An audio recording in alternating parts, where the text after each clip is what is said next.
This and conference will now be recorded. then turn it over to our presenter, Wendy. All right. Good morning, everyone, and welcome. I'm Wendy Copeland, the Grants Coordinator here at the State Library. I have a tendency to talk fast, so I will try to slow down.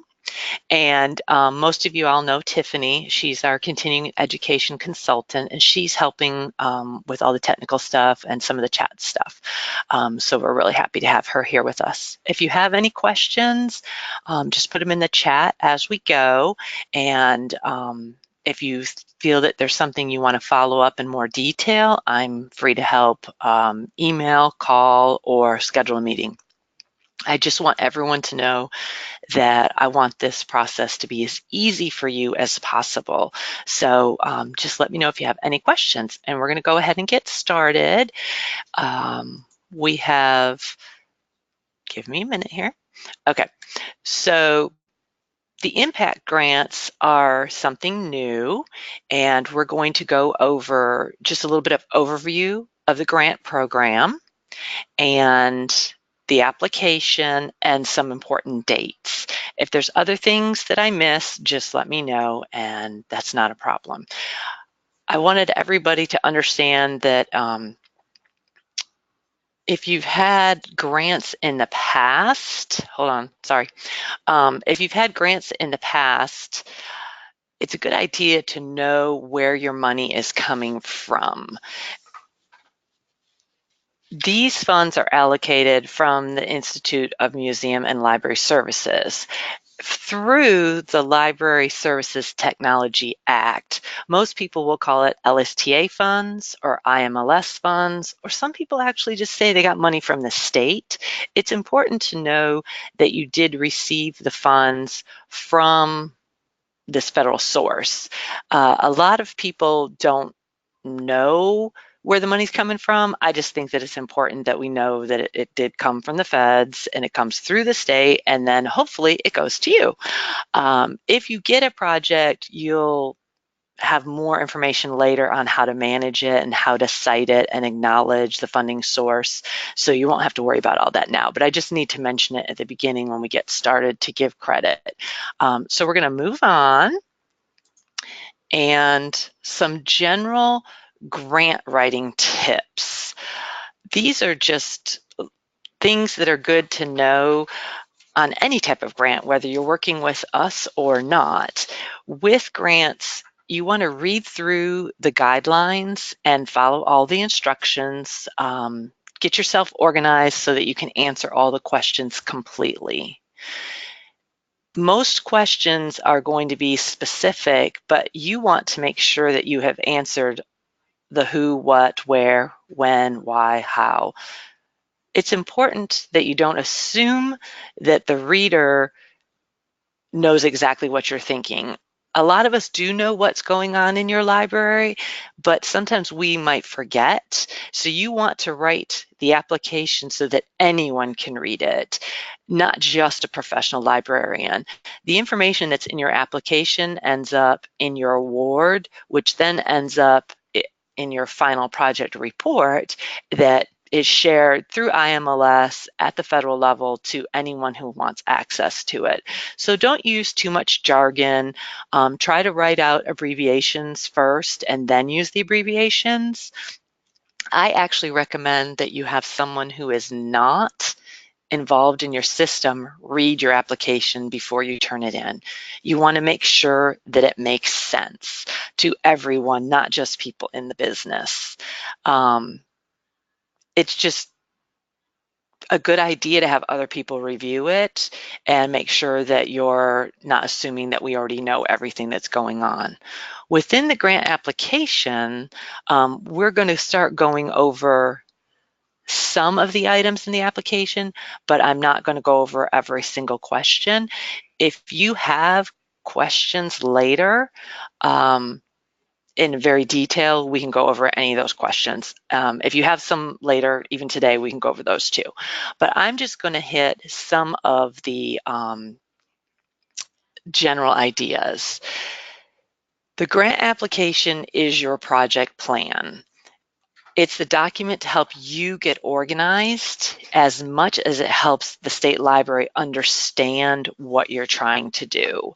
A lot of people think that it's just a bunch of questions. It's supposed to be useful for you. We want you to understand what it is you're trying to do. If you were to leave, if I were to leave, if someone else were to leave, this document helps you figure out exactly what you're going to do, even if you're not there. We also have, we are going to be emailing you the application after if you don't already have one. I've mailed it out to people. It is on the website, and we will send you another copy if you don't have it. I'm going to see if we can go ahead and log into the state website so you guys know where to get things that I'm talking about later. And oh, good, it is going to open up for me. All right, so most people have been to the state website. If you use the link that's in the application, it will take you directly to the guides that deal with the LSTA grants. With right now, we're dealing with the LSTA impact grants, and I forgot that. I'm sorry, I moved too quickly. These grants were formerly known the large competitive grants. We've tried to simplify the process so it doesn't sound as scary. I've heard some people say large competitive grants feels very overwhelming. So now they're called LSTA impact grants, and everything you need should be on this website. The application, the guidelines, and the project partner statements. We're also going to come back over in a minute, but I think I'll just click while we're here. When you look into the About LSTA, this shows you all of the federal purposes and the priorities, and there is, I'm not sure if it'll let me link on this one or not, the short version for, yeah, it's not going to bring that one up. Anyhow, that's okay. We'll go back to that in a minute. Within the grant application, you can get it online, and then, hold on one moment, sorry. So like what I just showed you, when you click on it, it's going to bring up this page, and the application, the guidelines, the project partner statement, everything you need should be there. If it's not, call me and I will send you the link directly. Within the application, there are project requirements, and one of those requirements is, does your project meet at least one state or federal goal? Those goals are also listed on our website, and you can print another version of it if you like. Everything you need should be available there. Within the guidelines, one of the things that we go over is some of the things that you want to make sure is in your project. These are some just overall things that you want to do. People will ask me and have asked me, can you just give me a list of eligible projects? I can't give you a list because I don't know what the need in your community is or what problems that you want to solve. I can tell you what we've done in the past, but it might not fit best for your library. So having a need in your community and being able to solve that problem and having it clearly defined is one of the first things that helps have a successful project. The application is where you show us how you can do this, how you are going to be able to address the problem or the need, and you're also going to include the activities and outcomes, and you want to make sure those are clearly defined. The project application is going to ask questions to get at, do you have an outcome? Do you have something to evaluate your outcomes? Are you using a survey? How do you plan to tell people about this? Are you going to have a promotional plan? Do you have all of your expenses budgeted so that you know what it's going to cost to do this project? Do you have a reasonable time frame for your project? Does it fit within the time frame of the grant? We're going to talk about the deadlines and the dates a little bit more later on, but essentially these projects would start, if funded, in October of this year and go through September of the next year. That's generally the time frame for the projects. All right.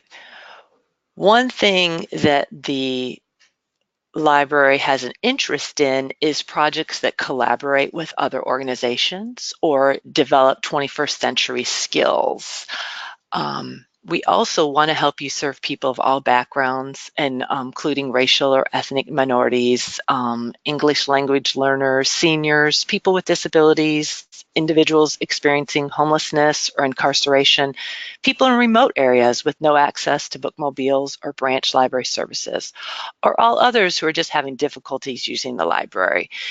We want to be able to meet all of your needs, and we have an interest in all of those items. These are things that you can do but are not required. One thing that we wanted to go over are some, hold on just one moment.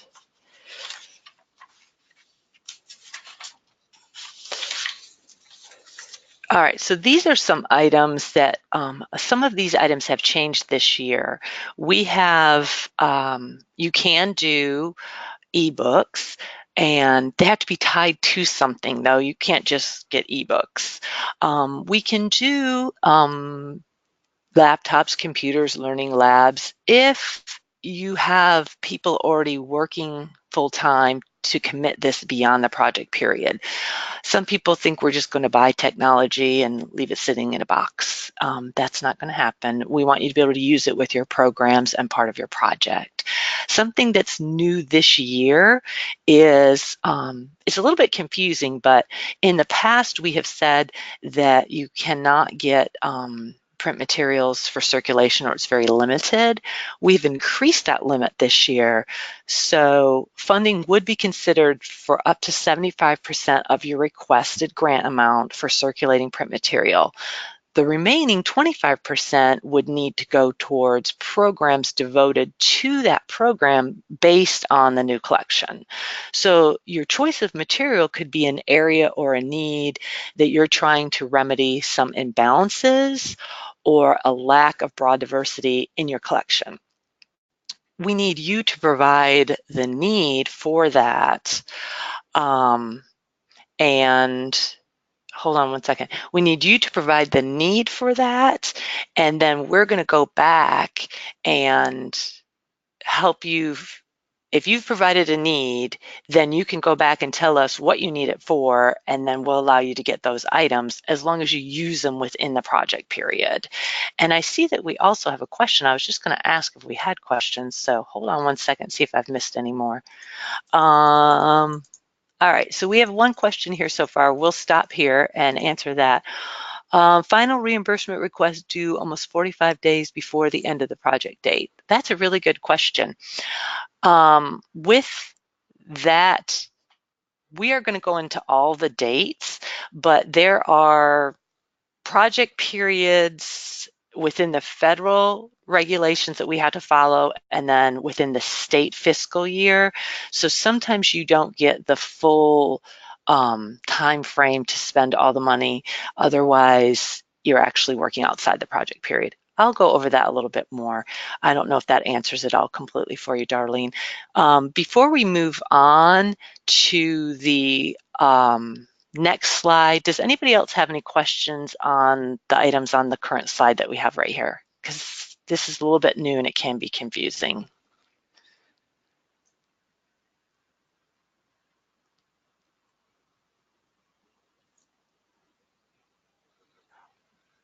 Or we can also come back to that later.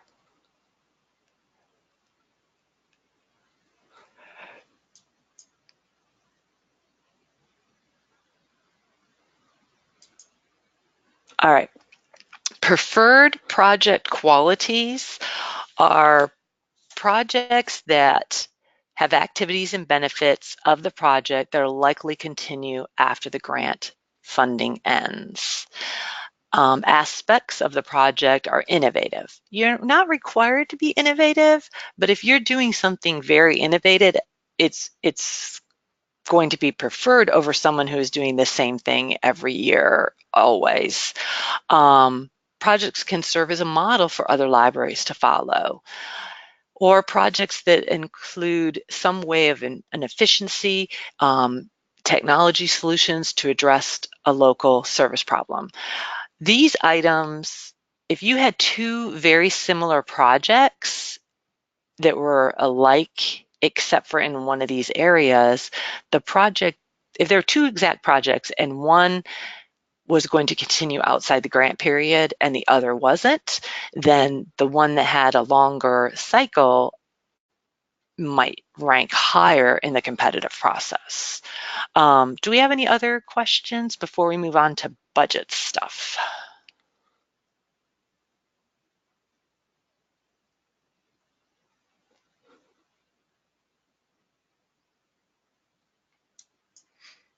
Okay. Most of you know that these are reimbursement funds only, and the grant is 66% LSTA and 34% match. A lot of people have a hard time with the numbers and figuring out how to figure out the percentages. There are some worksheets online that will help you go through all of the math, but I've provided here some minimums or maximums on if you're going to apply for the minimum $5,000, the match required would be $2,576. That brings your total project cost up to $7,576. If you have additional resources, you can always provide more match. We'd love to see extra match, but you don't have to do it. On the maximum side, the 50,000 is the maximum federal award that we can do, which would have $25,758 in required match and total project cost of a minimum of $75,758.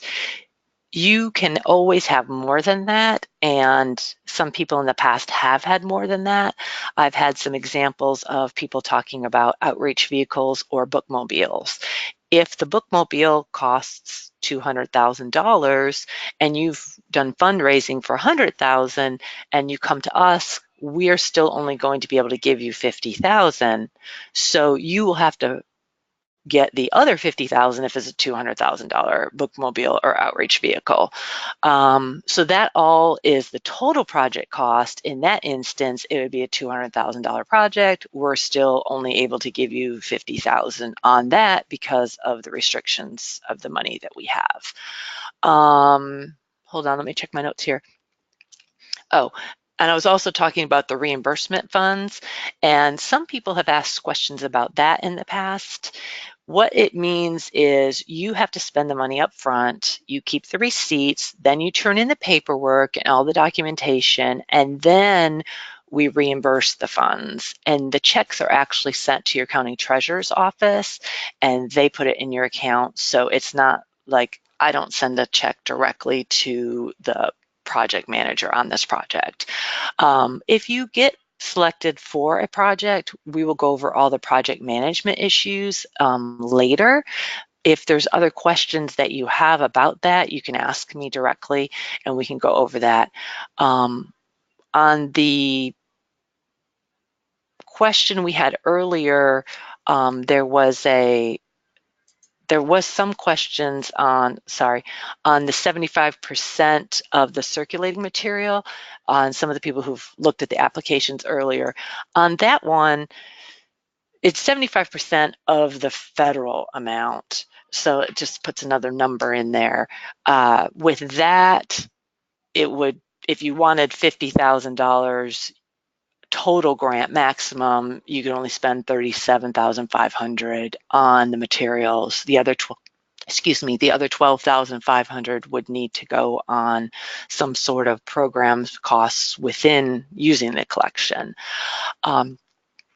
When you get to the budget part of the application, you can call me and I can go over it with you. If you don't understand it on the math, I'm very happy to help you with any questions that you have. Does anyone have any questions on the budget right now?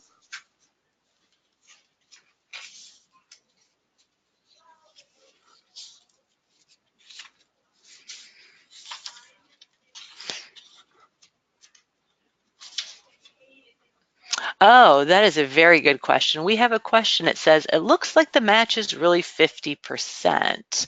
So when you're looking at it, if you think that the project is, if your total project was $5,000, then it would look like 50%, but your total project cost is $7,576. So you're actually doing 34% of the total project cost, as opposed to some people have figured it as half of the federal, and then it looks like 50%. Does that make sense? It's a very common question. We have that all the time. So I want you guys to know that I will help you with any of the math type stuff. And one of my slides I missed earlier, I missed my notes. A lot of people have grant writers, and it's okay if you do, but you don't need a grant writer to fill out this application. If there's any questions that you have, I will help you with that. And I want you to know that we can help you figure it out. If you're not good with math, that's okay. I can help you with that sort of stuff. We're going to move on to, let's see what my next slide is. Hold on one moment. Sorry. All right, there we go. So what can grant funds be used for?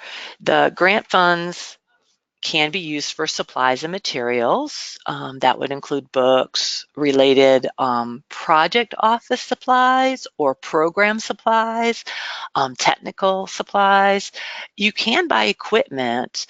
It has to be justified and appropriate towards the project that you have in mind. If it's over $5,000, it has to go through an additional approval process. And if it's over $5,000, it has to go through equipment disposition when you're done using it. That's just a federal rule that we have to follow. We also allow third-party services, which could be things like speaker fees, honorarium, consultant fees. Sometimes people will use printing and have that done in a third-party service. Indirect costs are also allowed, and you can use a 10% indirect rate cost if you don't already have an indirect rate agreement. Everybody always kind of glazes over when I start talking about indirect, but you can do, if you already have an approved indirect rate agreement, then you can use that also.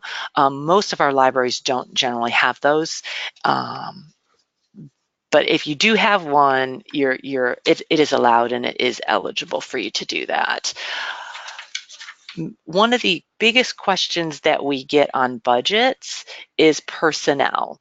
And people want to pay for staffing, and we cannot do that. We can't hire staff for you to work in your libraries.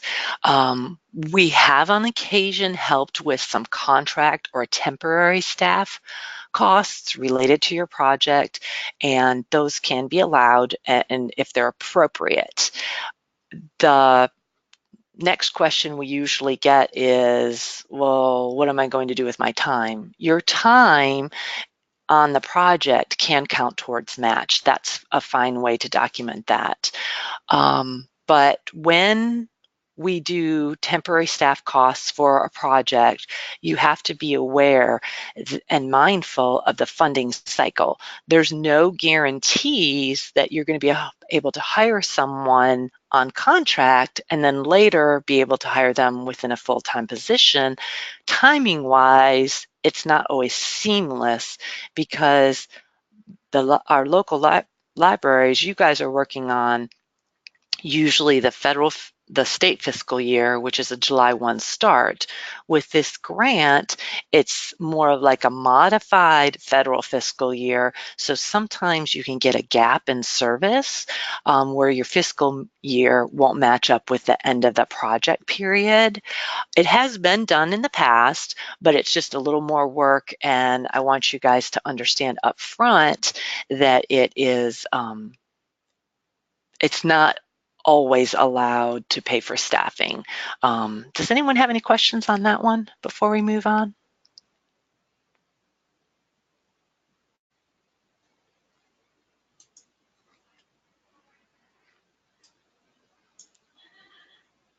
All right.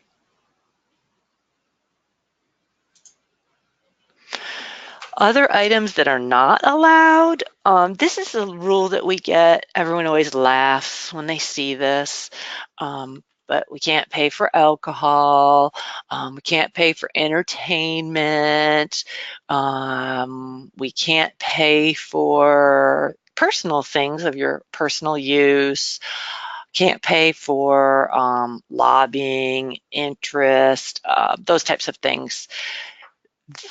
Some people notice there's some asterisks, and some of those asterisks will sometimes have exceptions to the rule, but there's a lot of what we can't do, and we try to allow as much as we can on the important dates. So this is that one. I think we had a question about it earlier on. We're going to be getting to the rest of the dates in a minute. The project period is supposed to be October 1 through September, but we try to encourage people to send in the reimbursements a little bit sooner if they can. I'm going to go over all these dates.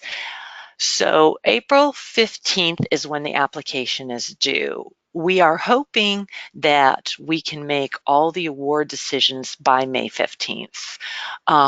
What the awards decisions mean is you could get full funding as you wrote your application. You could get a full award on May 15th. That would be your decision. You also could get what's called conditional approval.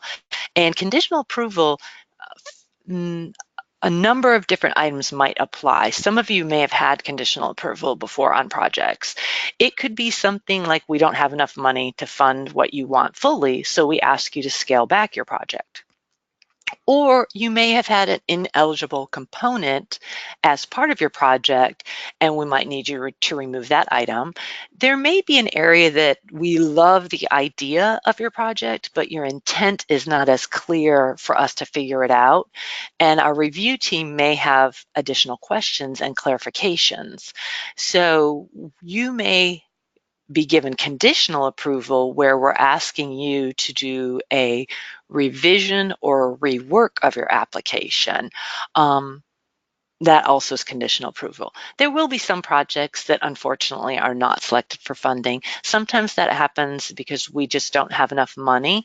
Other times there's something that maybe is it's a really good project, we just don't have enough money, or it might be that we have so many of those projects that we just can't fund them all. And I apologize in advance if that is your project. I'm sorry if we run out of money. I hope that we can have even more funding levels next year to increase the amount that we fund. We want you to know that if your project is approved, we will award them as quickly as possible so that you know that your project has been approved so you can begin planning. The actual So if you get conditional approval, you will have an application revision process, and then you will get an official grant award. The awards go to your directors and have to be signed, and then there will be some project management information that will go to the project leader. We usually have some sort of manual that we give out that has all the rules and regulations and forms and documents, and I'm still in the process of updating all those, so I don't have the current manual yet. We will make sure that we take care of that. Another thing is on the conditional approval, or if your project is not selected for funding, I would love to meet with you afterwards and go over any of the areas where your project was weak so that you can improve it. With that said, we also can meet with you beforehand and review projects, project ideas, and help you make sure you don't have any ineligible activities in your project. So you can meet with us beforehand and we can go over those things with you. If your project is selected for funding, you cannot spend the money until October 1st of 2019. That's when the grant expenditures begin. Within that time frame, you will have quarterly status reports. They're due January 15th, April 15th, July 15th, and in the important dates, it says that the final reimbursement is due August 15th. That is when they ideally would like to have them in. If your project has been moving along for a long period of time, you can turn in reimbursements before then. We want you to. There are some times when we have allowed a few final reimbursements after that period of time, but they want the project to be done by September 30th, and they want invoices ahead of that time. We're still working on that one to try to see what the actual end date is going to be. I've been told it's September 30th, but they want the invoices in before that, and that's confusing. I think we had that question earlier too. The final reports are due at the end of October, and because we have to then report before the end of the year on everything that has been done on the grants for IMLS approval also. Let's see where we're at. All right, do we have any additional questions for me so far? You guys are all awfully quiet.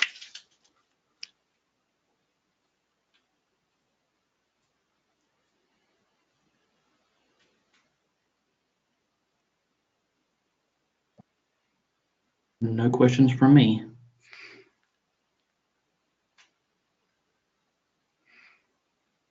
Anybody else?